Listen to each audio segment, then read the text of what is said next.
Hello दोस्तों, नमस्कार। आप सभी का स्वागत है हमारे channel Hindi GS practice class by Hemlata में। आज हम लोग क्या पढ़ रहे हैं? आज रस को पढ़ेंगे। आज रस को हो सकता है पूरी वीडियो में ख़त्म कर देंगे। बिल्कुल ट्रिकी बेस पे है, आप लोग नोट्स ज़रूर बना लीजिएगा। तो बार बार इसको ध्यान से देखिएगा। आज पढ़ लिया तो कम से कम हर कंपटीशन में 10 नंबर यहाँ से पक्का है।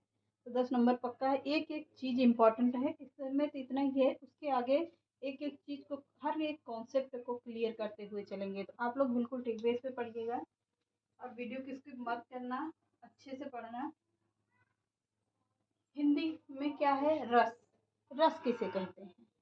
रस किसे कहते हैं? रस का शाब्दिक अर्थ क्या होता है? क्या होता है रस का? रस का शाब्दिक अर्थ होता है आनंद। रस का अर्थ होता है क्या? रस का शाब्दिक अर्थ आनंद होता है। काव्य को पढ़ने या सुनने से, क्या कह रहा है? काव्य को पढ़ने या सुनने से मन में जो आनंद की अनुभूति होती है उसे क्या कहते हैं? रस कहते हैं। काव्य को या रस को पढ़ने या सुनने से काव्य की काव्य की जो अनुभूति होती है उसे क्या कहते हैं? रस कहते हैं। रस का शाब्दिक अर्थ होता है क्या? आनंद होता है। रस का शाब्दिक अर्थ आनंद होता है। काव्य को पढ़ने काव्य को पढ़ने सुनने से जिस आनंद की अनुभूति होती है उसे क्या कहते हैं? रस कहते हैं। अब अगले पॉइंट पे आइएगा। रस का अर्थ किससे बना है? स्त्री धातु से माना गया है। किससे? स्त्री धातु से माना गया। वेरी इंपॉर्टेंट प्रश्न। रस का अर्थ किससे बना है? स्त्री धातु से माना गया है, जिसका अर्थ होता है क्या? जो बहता है। जिसका अर्थ क्या होता है? जो बहता है। अर्थात अर्थात जिस भाव के रूप में जिस भाव के रूप में हृदय से बहता है उसे उसे क्या कहते हैं? उसी को क्या कहते हैं? रस कहते हैं। फिर से देखिएगा। रस का अर्थ होता है, किससे बना है? स्त्री धातु से बना है, माना गया है, या जिसका अर्थ माना गया है बनता है। देखिए, जो बहता है, जिसका अर्थ क्या होता है? जो बहता है। अर्थात जिस भाव के रूप में हृदय से बहता है उसे ही क्या कहते हैं? रस कहते हैं। रस को काव्य की आत्मा कहा जाता है। क्या कहा जाता है? रस को काव्य की आत्मा या प्राण कहा जाता है। क्या कहा जाता है? रस को काव्य की आत्मा या प्राण कहा जाता है या माना गया है।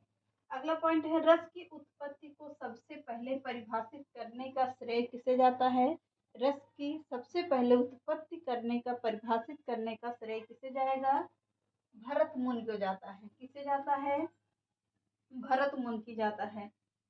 रस की उत्पत्ति को सबसे पहले परिभाषित करने का श्रेय भरत मुनि को जाता है। अगला पॉइंट है, उसे नाट्य शास्त्र में किसमें कहा गया है? नाट्य शास्त्र में रस के कितने प्रकार बताए हैं? 8 प्रकार बताए गए हैं, या 8 प्रकार का वर्णन किया है। किसने किया है? भरत मुनि ने किया है।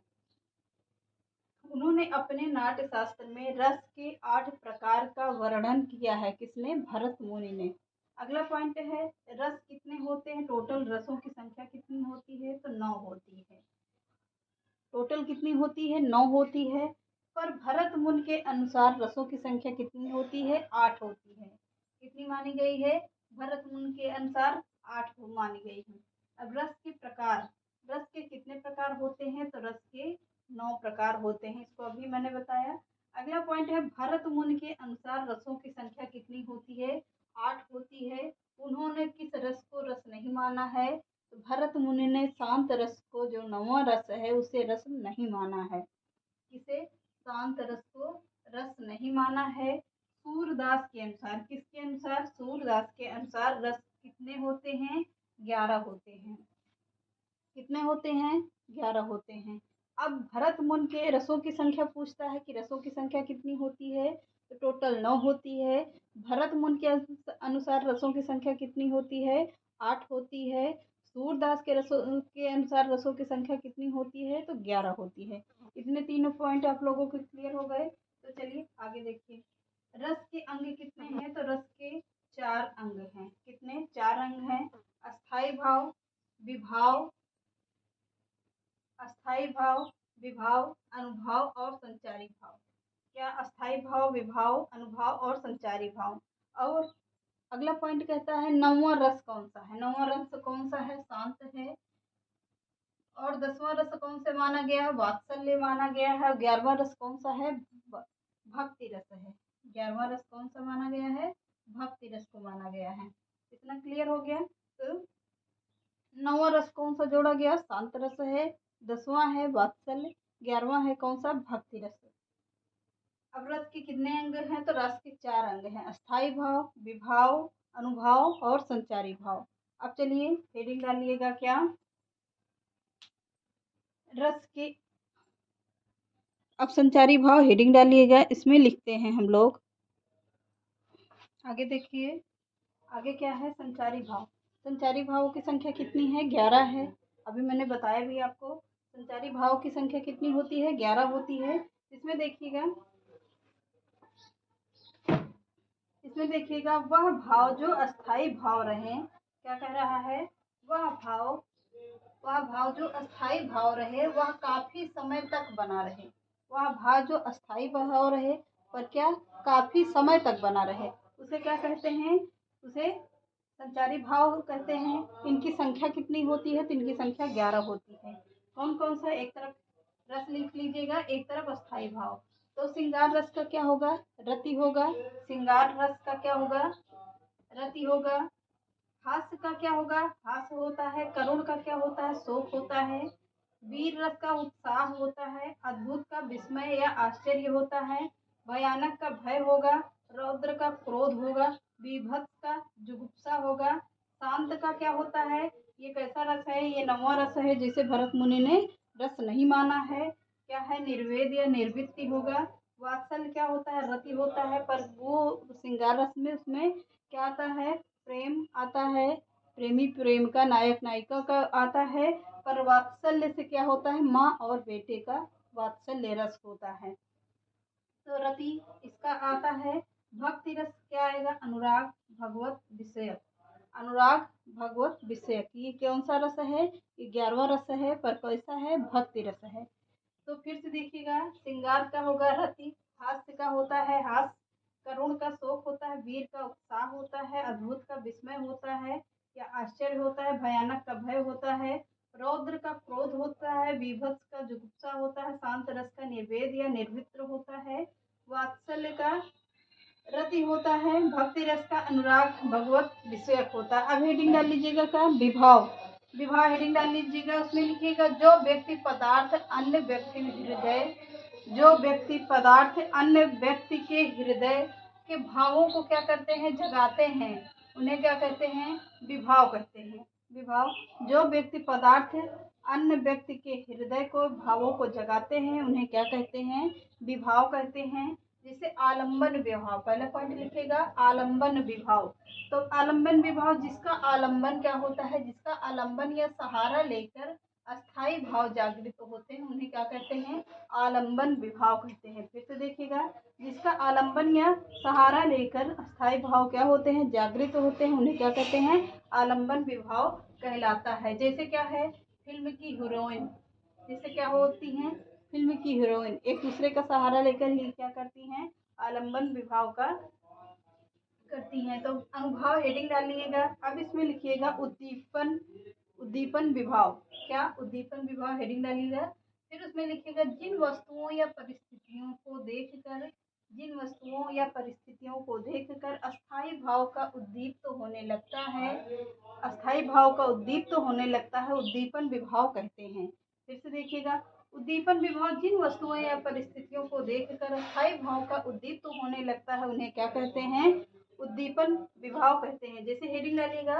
अब क्या, चौथा होगा संचारी भाव। चौथा संचारी भाव, उसमें लिखिएगा भाव ज्यादा क्या होते हैं, भाव ज्यादा देर तक ना हो, भाव ज्यादा देर तक ना हो, अर्थात क्या हो, क्षणिक हो, यानी छोटा हो।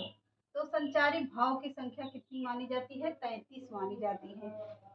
भाव ज्यादा देर तक ना हो, अर्थात क्या हो, क्षणिक यानी कि छोटा हो, उसे ही क्या कहते हैं, संचारी भाव कहते हैं। जैसे संचारी भाव की संख्या कितनी है, 33 मानी गई है। पहले देखिएगा, पॉइंट करके लिखिएगा, हर्ष, चिंता, गर्व, शंका, निर्वेद, मोछ, रोम आदि। ये कैसे भाव हैं जो ज़्यादातर प्रश्नों में पूछे जाते हैं। हर्ष होता है, चिंता होता है, गर्व, शंका, निर्वेद, मोक्ष, रोम आदि। अब जैसे कि चिंता में देखिएगा, दुख ही जीवन की कथा रही। क्या कह रहा है? दुख ही जीवन की कथा रही। कैसा रस आ रहा है इसमें? इसमें आ रहा करुण रस। क्या कहूँ जो आप नहीं कही, आप नहीं। दुख ही जीवन की कथा रही, क्या कहूँ जो आप नहीं, आज नहीं। तो कौन सा रस होगा? करुण रस आ रहा है। जैसे वीरों का कैसा हो बसंत, वीरों का कैसा हो बसंत, इसमें क्या आ रहा है? वीर रस आ रहा है। तो कौन सा रस आएगा? वीर रस आ रहा है। अब अगला है राम जयु राम जयु राम जयु बावरे। इसमें कौन सा रस आ रहा है? भक्ति रस आ रहा है। कौन सा रस आएगा? भक्ति रस आ रहा है। अगला है इन तातों पर मोती वारू, इन तातों पर मोती वारू। इसमें कौन सा रस आ रहा है? इसमें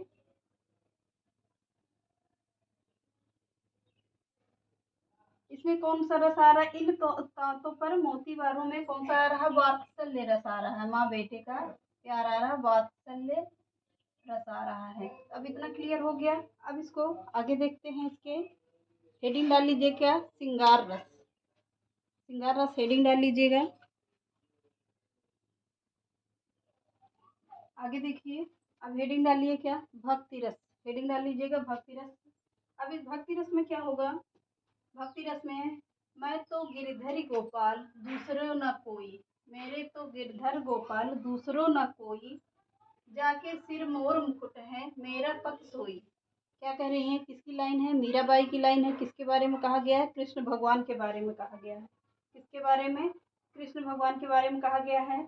मेरे तो गिरधर गोपाल दूसरो न कोई, जाके सिर मोर मुकुट मेरा पति सोई।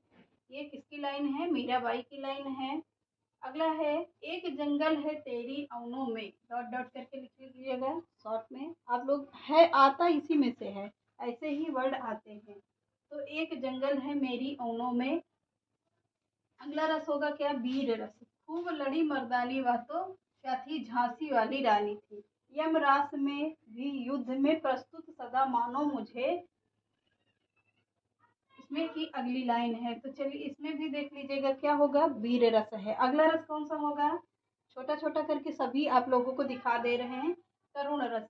जिस बच्ची ने कुछ नहीं पाया था, क्रूर हाथी ने उसे भी रुलाया था। कह रहा है जिस बच्ची ने कुछ नहीं पाया था, क्रूर हाथी ने उसे भी रुलाया था। कैसा रस निकल रहा? करुण रस निकल रहा। हास्य रस में देखिएगा, हाथी जैसी देहें गैंडे जैसी खाल, हाथी जैसी देहें गैंडे जैसी खाल, तरबूजे जैसी खो पड़ी तरबूजे जैसे गाल, तरबूजे जैसे खो पड़ी खरबूजे जैसा गाल। क्या होगा? खरबूजे जैसा गाल। अब अगला है क्या? रौद्र रस। खून उसका उबल रहा था, खून उसका उबल रहा था, मनुष्य सा दैत्य में बदल रहा था। क्या? मनुष्य जैसा दैत्य में बदल रहा था। कौन सा रस निकल रहा है? वीर रस निकल रहा है। सॉरी, रौद्र रस निकल रहा है। विभत्स रस में देखिए, गिद्ध और चील मड़रा रहे थे और चूहे की गदया रहत, डॉट डॉट करके आगे इसको भी समझ लीजिएगा, देख लीजिएगा। अद्भुत रस में देखिएगा, मछली चलकर जमीन पर उतर पर आई, अचंभा देख यह साहिल बाई। क्या कह रहे हैं कि मछली कैसे जमीन पर चलकर आ रही है, या अचंभा हो रहा है। तो इसमें कौन सा रस निकल रहा? अद्भुत रस। अगला है शांत रस। ए मालिक तेरे बंदे हम। फिर आगे अरे मालिक से ही याद कर लीजिएगा कौन रस आ रहा है? शांत रस आ रहा है। जब मैं था तब हरि नाही, अब हरि हैं पर हम नहीं, अब हरि हैं पर क्या है? हम नहीं है। इसमें कौन सा रस? शांत रस। भक्ति रस में रघुपति राघव राजा राम, पति पतावन सीताराम। कौन सा रस? भक्ति रस। अगला है वात्सल्य रस। मैया मोरी मैं नहीं माखन खायो। ये क्या हो गए? आज पूरा रस समाप्त कर दे। एक वीडियो में रस अच्छे से समझा दिया है। तो आई होप कि आप लोगों को समझ में आ गया होगा अच्छे से। जब ना समझ में आए जहाँ पर, उसको कमेंट बॉक्स में कमेंट कर दीजिएगा। चैनल पसंद आए तो लाइक करिए, सब्सक्राइब एंड शेयर करिएगा। नमस्कार।